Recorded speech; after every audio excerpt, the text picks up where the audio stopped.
Hey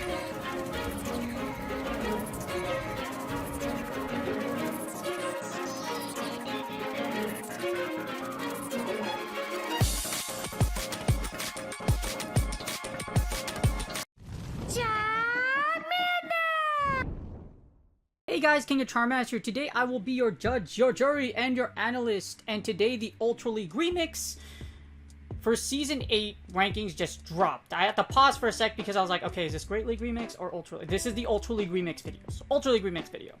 So, Ultra League Remix video is very interesting. Actually, it's pretty disgusting. I took a look at the meta before I took a look at it before it came out, and I don't like it. I really hate it. So, just to give you a prelude, what you're going to see, you may not like it a lot, because King of Charmander doesn't like it. That doesn't mean you shouldn't like it, but if you have the Pokemon listed on here that are really hard to get, you will like it.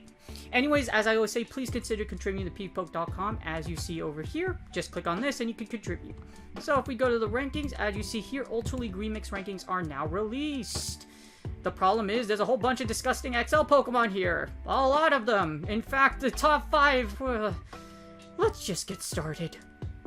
Alright, so if you look already, without even me scrolling down, the top 5 are rather like a majority of what you see here for the Ultra League Remix is predominantly dominated by XL Pokemon.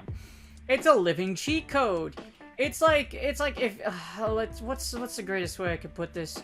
If you guys ever watch, if you guys watch Dragon Ball Z, you already know Goku's like one of the most overpowered. Well, he dies a lot, not as much as Krillin. Krillin dies a lot, but Goku always seems to get a power up and beats anyone he faces, except for Jiren. We all know Jiren's cooler than Goku. Well, at least I think Jiren's cooler than Goku, unless it's Ultra Instinct Goku, then we might have an issue. But anyways, enough anime references. As you see here, again, as far as an overview, a lot of the dominant Pokemon are XLs. Galarian Stunfisk dodged the bullet because it's really hard to get, so I'm not surprised that it actually dodged the bullet for the top 20 of getting banned. So as you see here, Galarian Stunfisk is an absolute monster in this meta. There's really not a lot of things that are stopping G-Fisk from either breaking shields or earthquaking you to death. Has heavy shield pressure, very, very powerful mon, and as you see here, great in practically every position. Just because there's not a lot of things that will stop Galarian Stunfisk.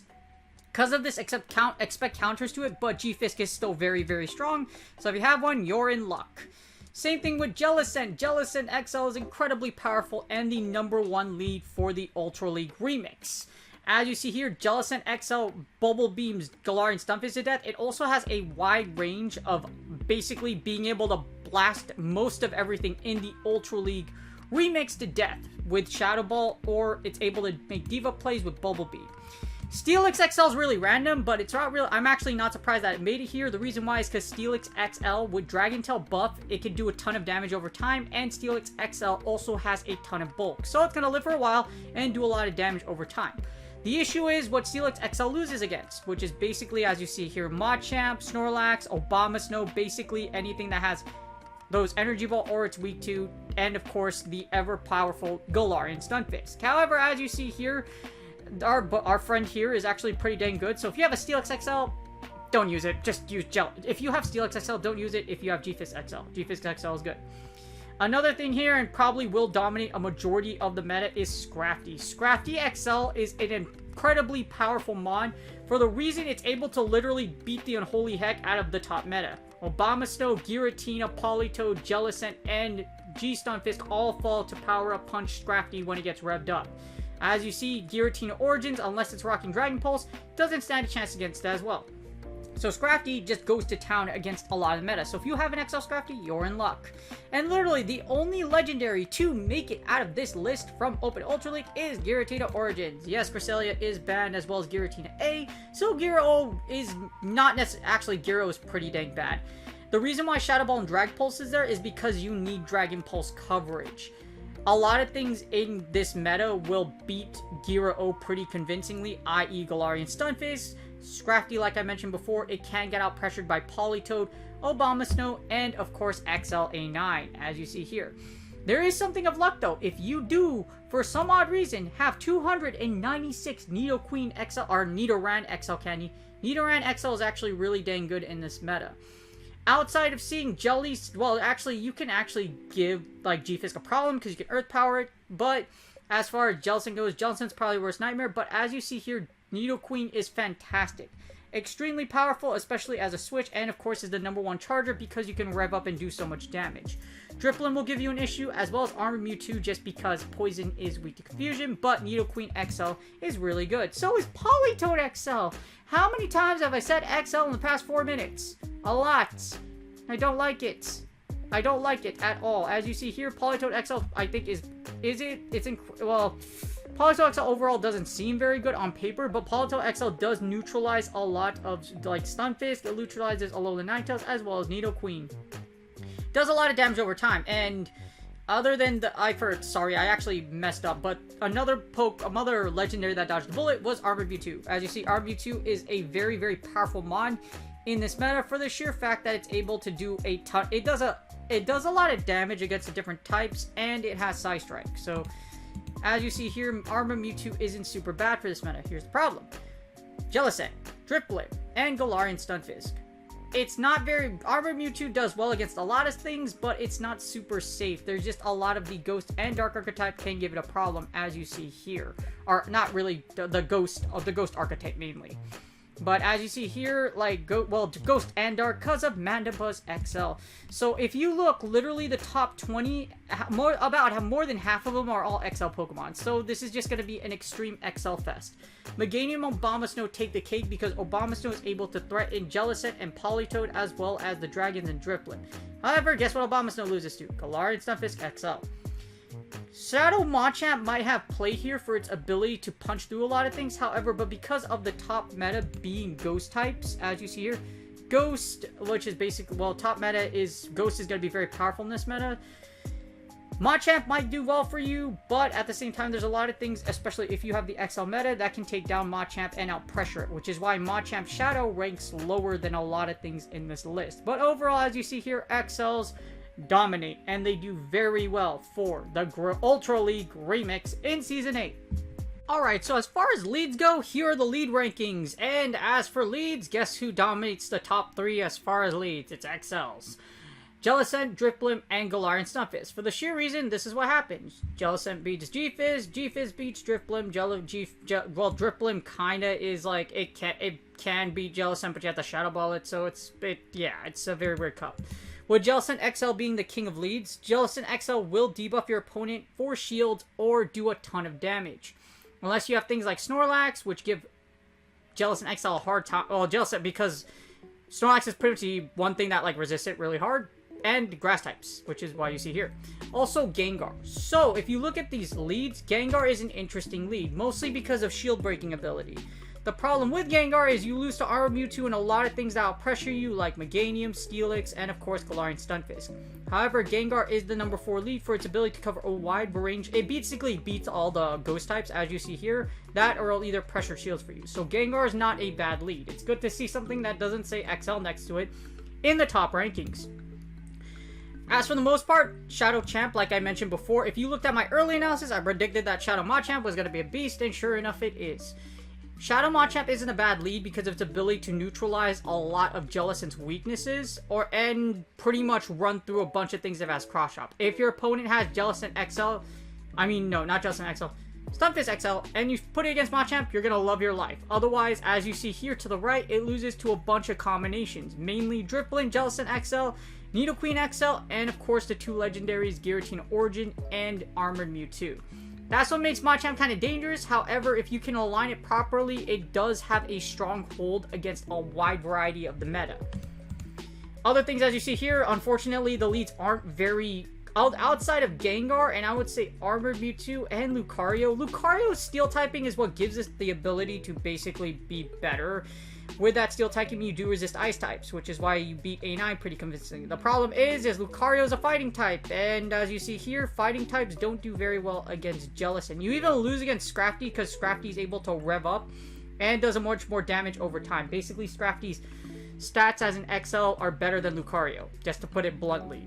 But as you see here, things like there are still some regular Pokemon, but if you look here, the top 1 through 13 are infested with XLs.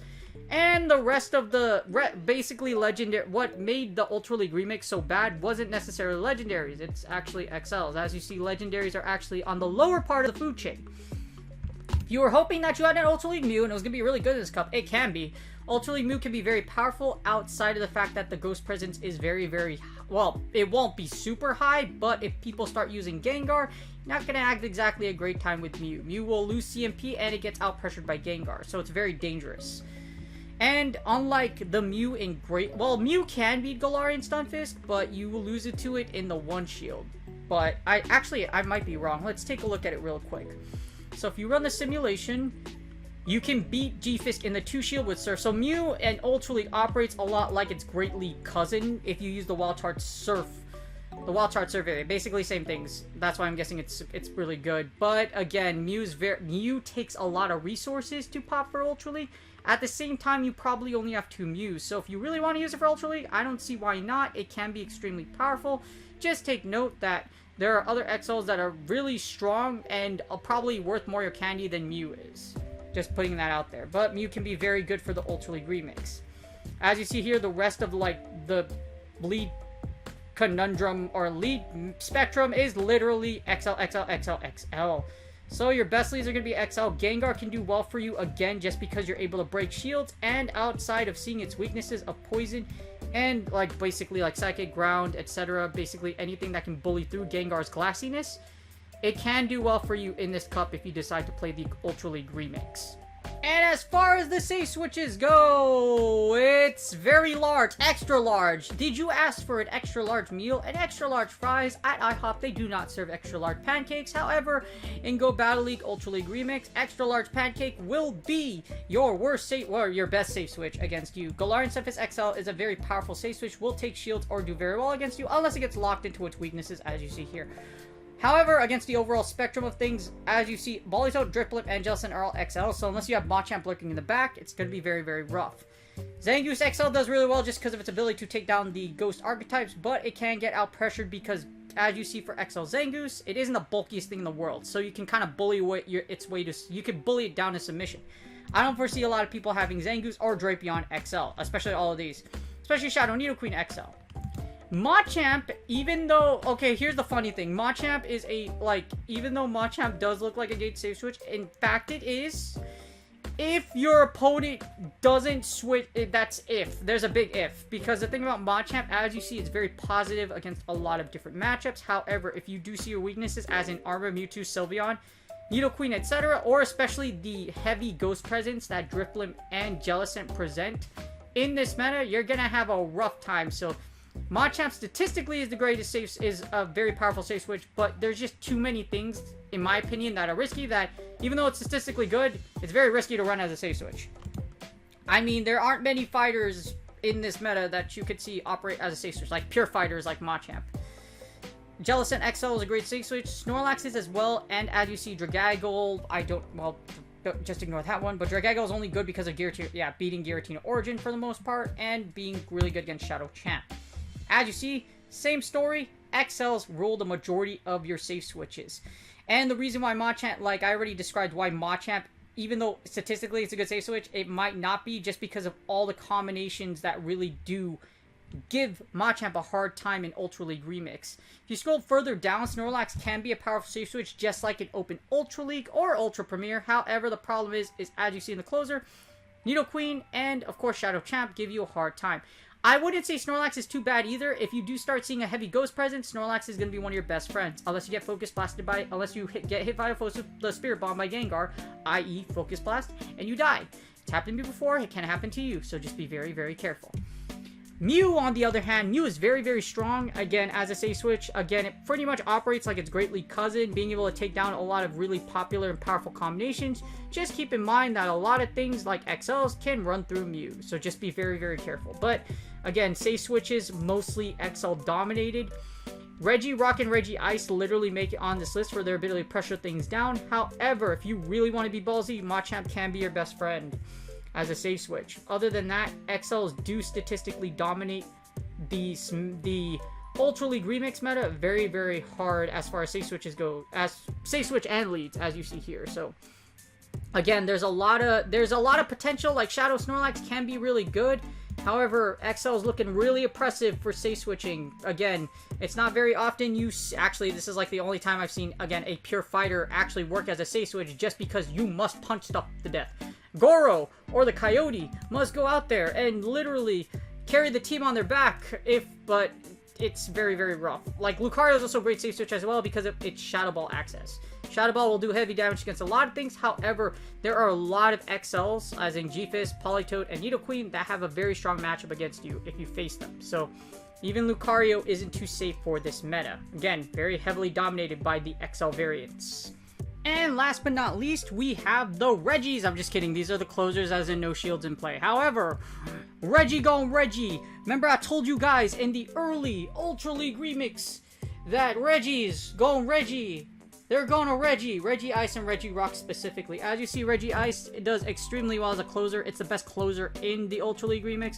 For the sheer fact, it's essentially able to nuke a whole bunch of different types. And of course, Earthquake does give you coverage against Galarian Stunfisk, as you see here.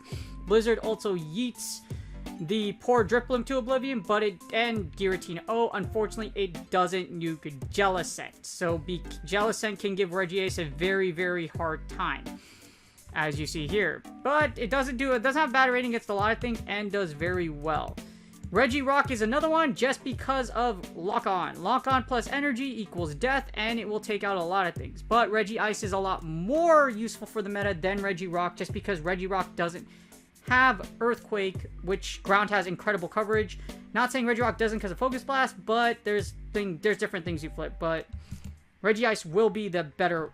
Also, Giratina Origin, surprisingly, finally you see something that's not XL dominated. Actually, I lied, because when you go down to the bottom, as you see, 4 and 5 are XL dominated. So, a lot of unique closers that do very well in the closing scenario. However, a lot of the closers you see get destroyed by a whole bunch of different combinations. So, even though these are statistically good, if I had to take a first glance at it, I would say Regice is probably factual. If Regice or Stunfisk XL is very, very, very viable. So it's very, very rough.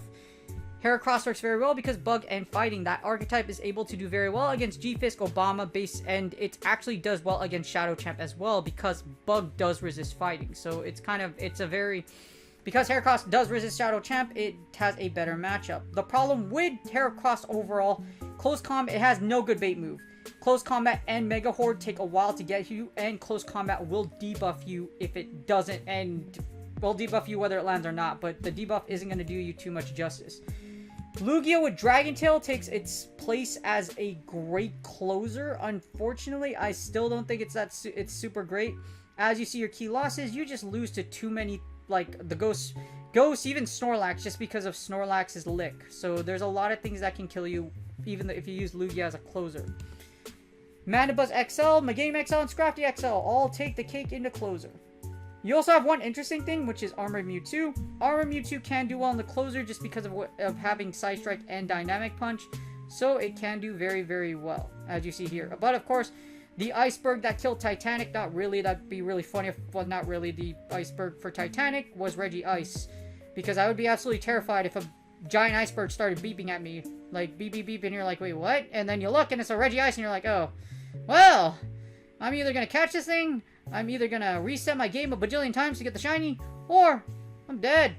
Most likely you're dead. But anyways, as you see here, the heavy ghost presence just make Armor Mewtwo or Lugia, just Psychic type, so dangerous to run as your closer. Other than that, most of your other closers, as you see here, will compose of XLs.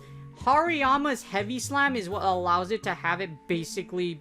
Heavy Slam does have some coverage. Fairies, of course, rock types, etc. But still, it's Hariyama. So, and of course, Psychic and Ghost resist fighting. So, again, the closers are very, very expensive, or they're in other positions just not super worth running in your team, like Heracross, Lugia, and Armored Mewtwo. Armored Mewtwo can work, but you need shields for these to operate. And as you see here, the top 20 is composed of just a whole bunch of madness that you likely don't have. I mean, I have some of these, but I'm not too encouraged to use them for the Ultra League Remix in the closing scenario. And And that's GG's. I hope you guys enjoyed this video. As you see here, Ultra League Remix is an XL Fest.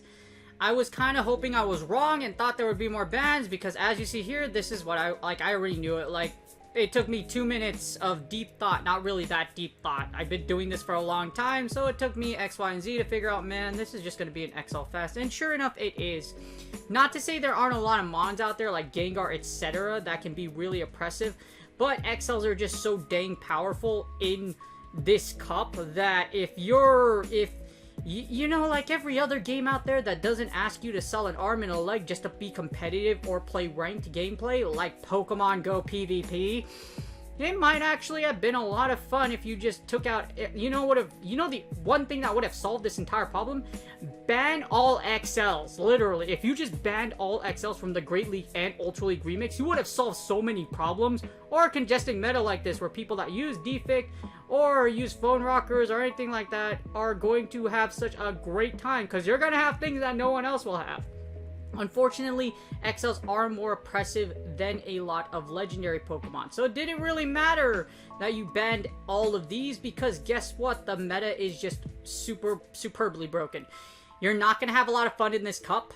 Literally, not a lot. There's almost no budget. All the budget picks literally got banned from Ultra League Remix, so budgeting is almost impossible. I'll still make a budget video just to help you out, but it's not going to be, okay, 10k for the third move. It's going to be that, or you're going to have to sell like 50 hours of gameplay because you're going to have to make a Meganium XL. But that's pretty much Ultra League Remix. I do appreciate you guys. I'm not going to say it's not going to be entirely fun, but if I'm going to skip Ultra League Remix, I recommend you do as well, depending on how the meta shapes out. But very likely it's going to be a very high barrier to entry cup. I hope you guys enjoyed the analysis. If you guys would like to, please like and subscribe. If you make it really easy, you see there's a little box to the bottom right. There's a little box that says subscribe. If you put your mouse over it and just click on it, it will easily allow you to subscribe. Subscribing is free and it really helps out the channel as well as my end goals. For those of you already subscribed, welcome back, and I really do appreciate your support and your continued support in the future. Good luck on your guys' Go Battle League sets. Like I said here, Ultra League Remix unfortunately isn't very friendly as far as like barrier to entry, but you know what, it's here to stay. So if you do decide to play it, good luck on it. I will be doing more content on it in the future, and we'll see if there's any team out there with no XLs or like one XL that's actually pretty dang accessible that can be used for this cup. Good luck on your guys' Go Battle League sets, and I will see you guys on the next video. Ciao!